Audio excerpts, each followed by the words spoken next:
I think the closest thing I can think of is like a chicken parm cutlet. It's my favorite food. It's always been. It's gonna be some chicken parm on you. All right, this is getting weird. Let's go. We're getting off topic, guys. Come on. The spaghetti would wrap around my non-existent bicep. Some bucatini. Oh wait, I hate that word. What? Bucatini. I want to bucatini you. I didn't even say bucatini. I know. Who said bucatini? He said Stop saying Come on, bucatini. I just drown him out. All right. Anyway.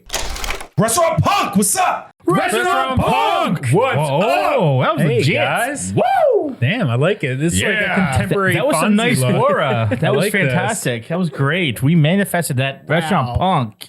Yeah, Mercury's I feel like you have a good punk look right now. Oh, is it a punk thing going on? I don't know. I feel like the little Take your heart pants on off. the Let's see. hat with the Oh yeah, maybe. jacket, just everything. Yeah.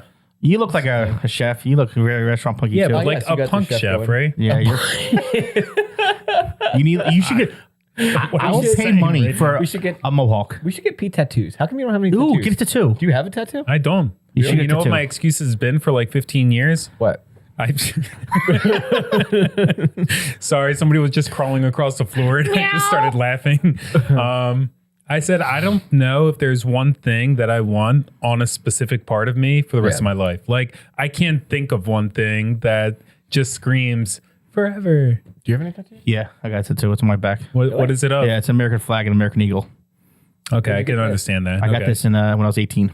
Really? No shit. Yeah, it was gonna say God bless America and then bomb everybody else, but at the time my boss was really, Yeah. it was kind of weird. So, But you did it when you were 18. Yeah, And 18, then ever yeah. since then, like nothing. I think Nothing the yet. closest thing I can think of is like a chicken parm cutlet.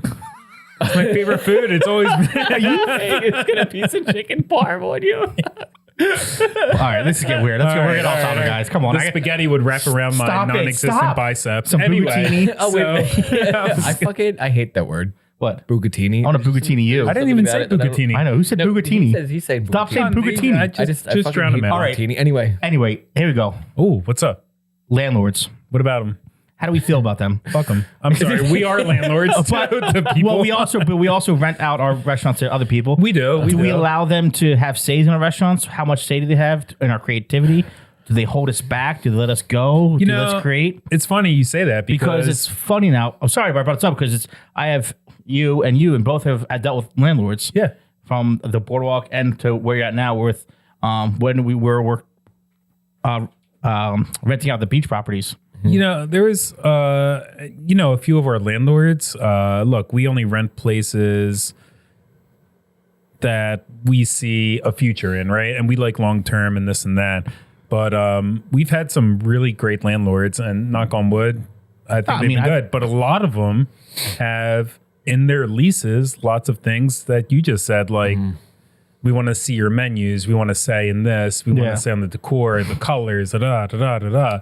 And I think it's like, are you a landlord or a co-owner? I Like, think I've been really fortunate, actually, pretty much in like anything I've ever done, even from like renting apartments to like, running different spots and, being in different properties. I have like never really seen like any You really? like Now, of like my like landlords.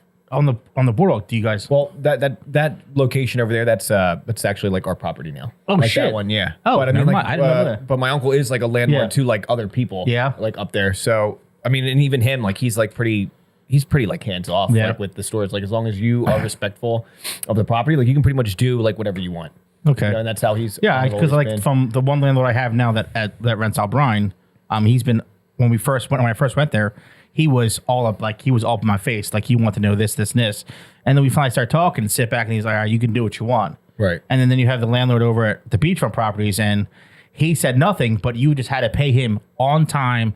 No questions asked. Yeah. And like he wanted his money. It doesn't matter if you had no money. He wanted you to pay the money. Yeah. Yeah, So I mean, it's, I feel like there's- always with every landlord, as long as you just give them their money. yeah, I think that's first and foremost. But you got to think, like, Like, a lot of the number places that we have that And are then like, we after want that- colors, we want these pictures, we want to proofread your menus, this, that, and the other thing.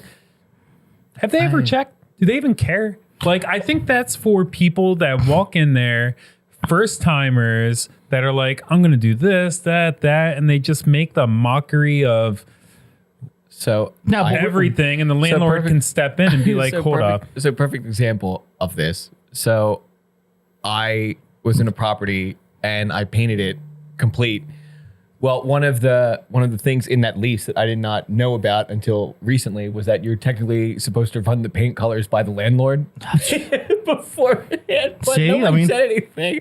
Actually, funny enough, they repainted that whole building, and then they matched the inside door to the paint color on the inside. That's my goodness. So, but it's just now also like, do you like when they come in to eat? Do you guys give them like a house account? Do you let them eat for free? Do you make them pay? I think in the past, personally, me, look, especially when I first open up a restaurant, no, I'm operating. Always. I comp a lot of regulars, a lot of people, like for the first like month or something, like people that I've known for like 10, 20 years. Yeah. But I mean, some landlords insist to pay. They're like, you're paying me. Right. I'm going to pay you. Like you're running a business. And I love those landlords. I hate the landlords that come in and just feel like, oh, yes, sure. Yeah. And you're like, right. What? You want me to comp you every time you come in? No, like you're not doing me any favors. I feel like there's definitely like has to be some kind of like mutual respect, like full understanding between like landlord and business owner. Whereas like, you're obviously paying your landlord like his full rent. He's not giving you any discounts or anything like that. So the guy wants to come in, he pays for his stuff, and there's a mutual respect there. I'll give you 20% off your food. You give me 20% off my rent. No, but okay. But I mean, maybe your landlord, works with you. Yeah. In certain things. Maybe your landlord helps you out in certain ways. So now he brings his family. The one landlord does that for me. Or like the landlord's kids come in. Okay. What do you care if you're going to feed the kid or not? Yeah. Are you really going to look for the kids $20? Yeah. I mean, maybe some people do. Me personally, I know that it all depends. Like if you have that business relationship, like are you business partner? Are you business friend partner? Are you business partner? Are you business friend partner? Are you actually business partners? Are you like we all go to each other's restaurants? You know what I mean? We're business partners. We're business partners. We're in the same restaurant. We're not fucking friends. But we're not friends, Pete. I was getting to that. It was number 8 on my list. But anyway. What I'm saying is, like, if you go to the boardwalk and you rent a place out from Joe Schmo, you know what I mean? Well, that's a different relationship. That's landlord, tenant, and that's it. Well, I feel like there's, I was just going to say, that's, you know what? You pay when you come in. I'm paying you. You're paying me. So there's another thing, too, that's, like, respectful when it comes to, like, you walk into another person's established business. They have employees. They have systems in place, and they have things that are running. So now if I'm a tenant and I'm paying rent, and I go to my, let's say I go to my landlord's business that he's operating. Let's say he operates a restaurant, or let's say let's just say he's got a business too. So now I go over to his business, and then it's a food establishment. It's a quick service food establishment. Now, why should I go in there and be like, oh, I'm blah blah blah. I eat for free. Yeah. Like what is that? No, but like what is that about? You know, what I mean? That's like, about you as a person. You know what I mean? Like me as a person. I don't want to disrupt. Their employees like flow things. Like they have a system that's already in place. They're really, like I said, this is where like respect really comes in play, and just understanding like where you like lie on a respect. But at the same, also you got to think of it. Sometimes you got to play a little chess with people, and you got to think of the long run. You got to think, well, that's what. Do I want to establish a relationship with this person to grow larger with as the landlord might have 25 properties in the town that you're in. And, like, are you trying to build a bigger relationship with your landlord? Is it worth building a bigger relationship with your landlord? Or is it just worth saying, you know what? I'm happy in one spot. He just has this one spot that he wants to rent. We are landlord tenant. Because there's some landlords that we've had that have had 50 properties. Right. You know what I mean? And we've wanted to build, and we have built relationships with a lot of them until the point where we started getting and acquiring our own properties. But I think it comes down to communication, the number one thing when it comes to landlords. Because you have great relationship with your landlord at the one restaurant that you operate. Yeah, the new restaurant, I don't know much about them, but Jenny has that relationship with their manager and dealing with them. So it's actually worked out nice for me right now. And then with one of our other landlords, we've had 1, 2, 3... We've had 3 or 4 different businesses, same landlord, different locations over 15 years, and they've been great just overall. Well, this father's but that's like a relationship that you want to build to grow in. You know what I mean?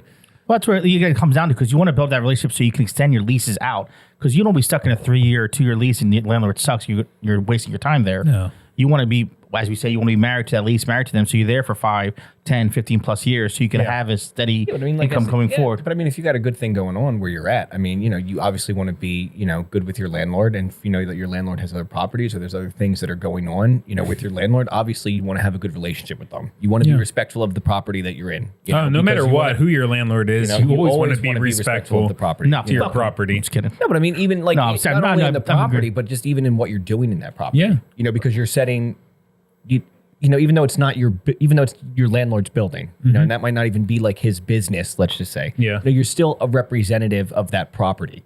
You know what I mean? In those grounds that you're on.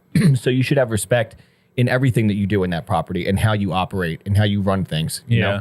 Because your landlord, will see that. And they have respect for that. You pay your landlord on time, you give your landlord respect, you treat the property, you treat everything that you have over there with respect. They see that. They're not blind. They know that you're a good tenant because they're going to see, okay, yeah, this guy has a track record of these things, Now, what if that landlord says, all right, so say you've been there for 5, 10 years, whatever it is, and your landlord just died, he passed on to his son. The son has nothing to do with it. Okay. Then what happens? Do you try to build that relationship up, or you say, and he comes in, he pulls on? You ever seen the movie? What is it? Movie Horrible Bosses? Yeah, I mean, and then the son takes over. Yeah, and the son takes over, and it's like, you're fired, you're fired, you're fired. Like, what about that when it comes to play? Like, do you change your mindset there? I mean, there's you can try, but I mean, at a certain point, sons are never their fathers. 100%. Everybody's got their own ideas and everybody's got their own sense of ethics, and how it is that they choose to own and operate things. Unfortunately, today when sons come in, they don't really have necessarily the full-fledged range of experience of dealing with people, over the years, like their father, has had, or their parents have had. So sometimes you can run into issues there.